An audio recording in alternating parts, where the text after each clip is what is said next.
Bonjour. Faut-il combattre la colère?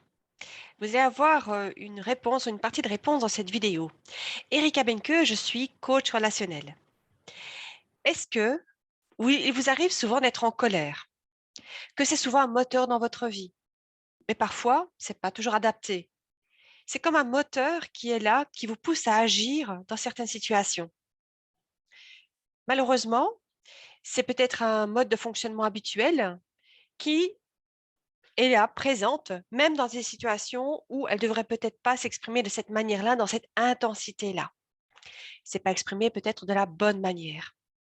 Et pourtant, la colère peut être quelque chose de positif, dans le sens où elle nous apprend des choses sur nous-mêmes. C'est une émotion parmi d'autres. Elle exprime un besoin non satisfait.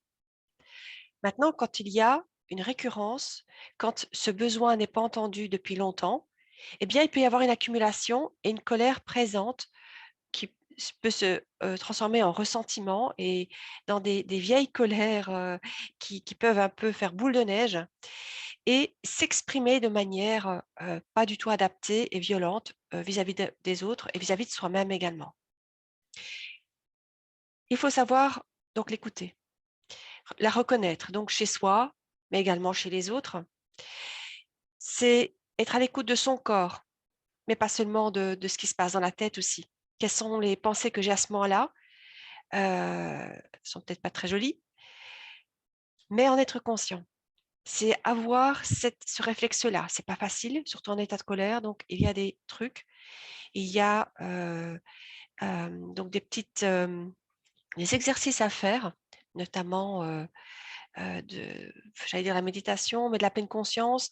Il y a des exercices pour canaliser les énergies, les émotions fortes.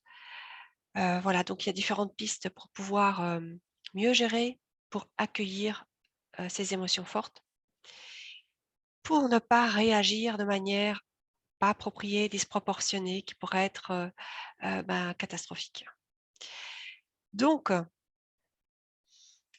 pour pouvoir exprimer quelque chose de manière satisfaisante, parce que finalement, la colère, elle est là aussi pour nous indiquer quelque chose qui ne va pas. Donc on peut l'utiliser de manière positive, constructive, en exprimant de manière raisonnée ce qui ne va pas, ce qu'on souhaite, faire une demande claire, précise, nette et ferme, s'il le faut, sans pour autant blesser l'autre ou se blesser soi-même d'ailleurs en exprimant la colère. Voilà donc, voilà pour aujourd'hui. Alors je propose des formations et des coachings en ligne. Si vous souhaitez en savoir davantage, il y a mon site internet et puis les différentes vidéos sur ma page Facebook. Je vous souhaite une excellente journée et à très bientôt.